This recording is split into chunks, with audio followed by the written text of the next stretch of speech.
بسم الله والحمد لله والصلاة والسلام على أشرف المرسلين وعلى آله وصحبه أجمعين ما بعد رب اشرح لي صدري ويسر لي أمري واحلل عقدة من لساني يفقه قولي وبهمزة الكرار عم المصطفى أسد الإله وسيد الشهداء അള്ളാഹുവിൻ്റെ ഹബീബ് സല്ലല്ലാഹു അലൈഹി വസല്ലം തങ്ങളുടെ ഒരു നാമമാണ് ഇമാമുൽ ആലമീൻ എന്നുള്ളത്.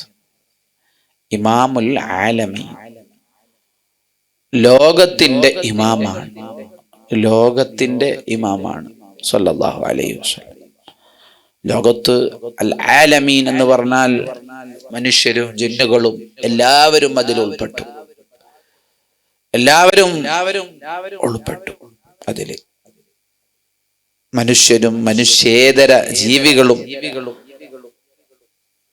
സചേതന അചേതന വസ്തുക്കളും എല്ലാം അതിൽപ്പെട്ടു. കാരണം അള്ളാഹുവിനെ കുറിച്ച് അള്ളാഹു വിശുദ്ധമായ ഖുർആനിൽ പരിചയപ്പെടുത്തിയത് റബ്ബിൽ ആലമീൻ എന്നാണ്. ആലമീന്റെ റബ്ബാണ് മുത്തുനബി അല്ലാഹു തആല. ആ അല്ലാഹു തആല എന്തിന്റെയൊക്കെ റബ്ബാണോ അതിന്റെയൊക്കെ ഇമാമാണ്, അവരുടെയൊക്കെ ഇമാമാണ് മുത്തു റസൂലുള്ളാഹ്. അങ്ങനെ നമ്മൾ മനസ്സിലാക്കണം. അൽഹംദുലില്ലാഹി റബ്ബിൽ ആലമീൻ, ലോകരക്ഷിതാവായ അള്ളാഹുവിനാണ് സർവസ്തുതിയും എന്ന് നമ്മൾ പറയുന്നുണ്ടല്ലോ. അപ്പൊ അല്ലാഹു തആല ഏതൊക്കെ വസ്തുക്കളുടെയാണോ റബ്ബായത്, എന്തിൻ്റെയൊക്കെയാ? മനുഷ്യരുടേത് മാത്രാണോ? ജിന്നുകളുടേത് കൂടെയാണോ? മലക്കുകളുടേത് മാത്രാണോ?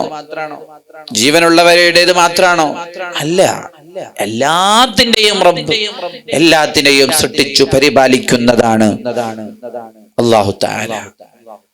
ആ റബ്ബ് പരിപാലിക്കുന്ന റബ്ബിന്റെ ഉടമസ്ഥതയിലുള്ള എന്തൊക്കെയുണ്ടോ അതിന്റെയൊക്കെ ഇമാമാണ് മുത്തു റസൂലുള്ളാഹ്. അങ്ങനെ നമ്മൾ മനസ്സിലാക്കി അൽ ഹബീബായ മുത്തുനബിയുടെ മഹത്വം നമുക്ക് ഒന്നുകൂടെ മനസ്സിലാക്കാൻ കഴിയും, കൂടുതൽ മനസ്സിലാക്കാൻ കഴിയും. വിശുദ്ധ ഖുർആനിൽ മുത്തുനബിയോട് പറഞ്ഞത് എന്താണ്? വമാ അർസൽനാക ഇല്ലാ റഹ്മത്തൽ ലിൽ ആലമീൻ. നബിയെ, ലോകത്തിന് അനുഗ്രഹമായിട്ടല്ലാതെ നാം അങ്ങയെ പടച്ചിട്ടില്ല, അങ്ങയെ നിയോഗിച്ചിട്ടില്ല. നോക്കൂ, മുത്തുനബി സല്ലല്ലാഹു അലൈഹി വസല്ലം തങ്ങൾ ലോകത്തിന് അനുഗ്രഹമായിട്ട് വന്നവരാണ്. അല്ലാഹു തആല ആ മുത്തുനബിയെ കൂടുതൽ കൂടുതൽ അടുത്തറിയാൻ നമുക്ക് തൗഫീഖ് നൽകട്ടെ. നമ്മുടെ പാപങ്ങളൊക്കെ അല്ലാഹു ഈ പരമ്പരയുടെ ബർക്കത്ത് കൊണ്ട് പുറത്തു തരട്ടെ. നമുക്ക് അല്ലാഹു ഇസ്സത്ത് നൽകട്ടെ. നമ്മുടെ വിഷമങ്ങളൊക്കെ അല്ലാഹു മാറ്റിത്തരട്ടെ. രോഗികളായവർക്ക് അല്ലാഹു ശിഫാ നൽകട്ടെ. ആമീൻ ബിറഹ്മതിക യാ റഹ്മാൻ റഹീം.